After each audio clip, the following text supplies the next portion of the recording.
बिस्मिल्लाहिर्रहमानिर्रहीम। Dear students, 10th class की physics में चैप्टर नंबर 11 का आज लेसन नंबर 18 है। आज का हमारा टॉपिक है reflection, eco of sound. Reflection क्या होती है? लाइट के केस में आप पढ़ चुके हैं कि जब कोई लाइट जो है वो एक मीडियम से दूसरे मीडियम की सरफेस पे टकराती है। ये फ़र्ज़ किया ये एयर एक मीडियम है, ये किसी हार्ड सरफेस से टकरा रही है, ऐसे इधर जाकर इधर से फिर वापस आती है, टकराने के बाद वापस उसी मीडियम में आ गई है। ये एयर है, ये कोई ग्लास है, फ़र्ज़ किया कोई भी चीज़ है या वुड है, तो टकराने के बाद यहाँ से आ रही, ग्लास ही समझे इसको, तो वो टकराने के बाद वापस आ रही है। तो एक मीडियम ये था, एक मीडियम ये है, एक मीडियम से दूसरे मीडियम की सरफेस पे टकराई, वापस उसी मीडियम में आ गई। इस अमल को रिफ्लेक्शन कहते हैं। तो साउंड वेव्स जो होती हैं वो भी ऐसे ही एक्ट करती हैं जैसे लाइट एक्ट कर रही है, कि वो एक मीडियम से जब दूसरे मीडियम की सरफेस से टकराती हैं, बाउंस बैक हो जाती हैं, वापस उसी मीडियम में आ जाती हैं।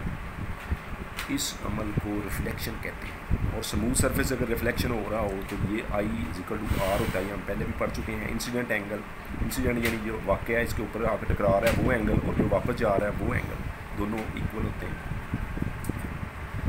अब इको जो होता है ये भी एक रिफ्लेक्शन ही होती है। इको और रिफ्लेक्शन में ये फ़र्क है। इको रिफ्लेक्शन ऑफ साउंड है जिसको ऐसी साउंड जब वो किसी सतह से, ये देखें इधर जाकर टकराई है, फिर वापस आपको सुनाई दे रही है।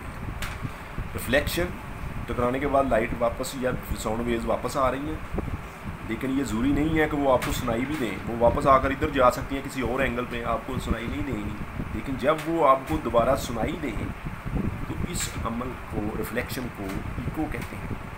इको यानी ये होता है, ये भी रिफ्लेक्शन ऑफ साउंड ही है, लेकिन ये हमें दोबारा सुनाई देता।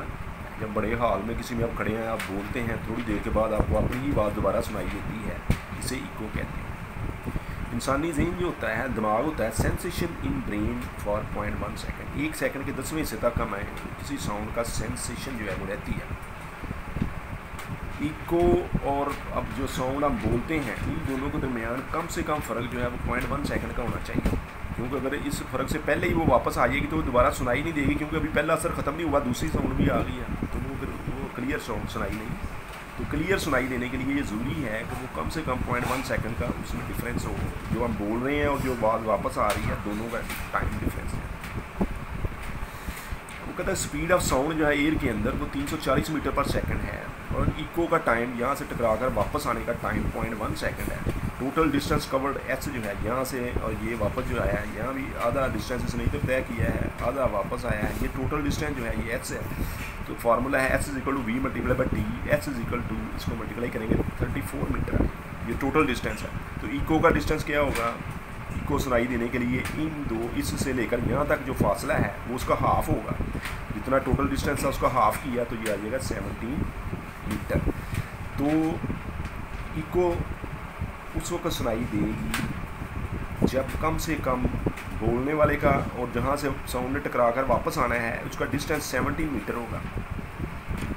एक बात जी। दूसरी बात ये है कि बाज़ औक़ात हमें अपनी ही साउंड एक से ज़्यादा दफ़ा सुनाई देती है, इसे कहते हैं मल्टीपल रिफ्लेक्शंस, मल्टीपल इकोस।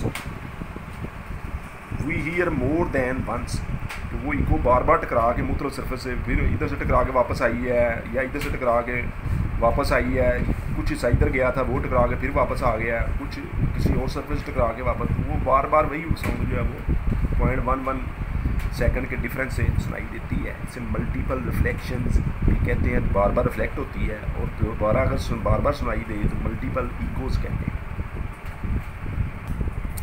अच्छा जी, बुक का पेज नंबर 27 है। ये एक डायग्राम आपके पास फिगर बनी हुई है, मैं आपको बताने लगा हूँ इस एक्सपेरिमेंट से। ये एक एक्सपेरिमेंट है कि साउंड का रिफ्लेक्शन जो है उसको हमने प्रूव करना है।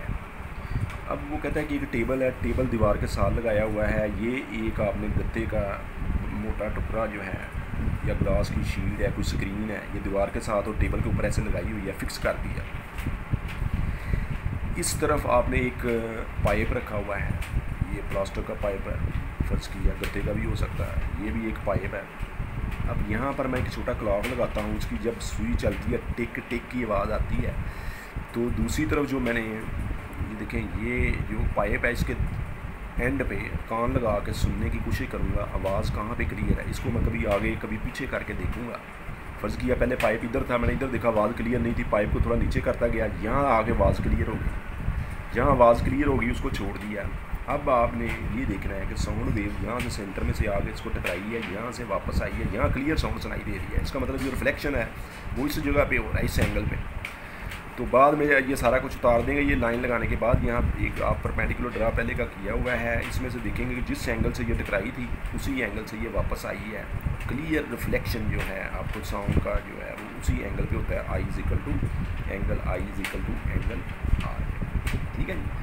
पाइप की मदद से दोबारा एक दफ़ा बता देता हूँ, ये एक आपने गद्दा लगाया हुआ दीवार के साथ और टेबल के ऊपर रखा हुआ फिक्स किया हुआ है। इस तरफ आपने टाइम पीस रखा, एक पाइप इधर लगाया, एक पाइप जो है वो इधर लगाया। टाइम पीस को आपने चलाया, टिक टिक की आवाज़ आ रही है, इधर कान लगा के सुनेंगे। पाइप को पहले ऊपर करके देखें, फिर नीचे नीचे नीचे, कहाँ जहाँ उसकी आवाज़ बिल्कुल क्लियर टिक टिक आएगी वहाँ उसको छोड़ देना है। अब इसके निशान लगाने हैं, ये निशान लगेंगे और आप बाद में मेजरमेंट करेंगे, एंगल आई एंगल आर के बराबर होगा। इसका मतलब रिफ्लेक्शन के लिए ये ज़रूरी है, स्मूथ सरफेस अगर रिफ्लेक्शन हो रहा है I is equal to are होगा। तो इस एक्सपेरिमेंट से हमने एक तो ये साबित किया कि साउंड जो है वो रिफ्लेक्ट होती है, और दूसरा ये साबित किया कि वो उसके एंगल भी सेम होते हैं।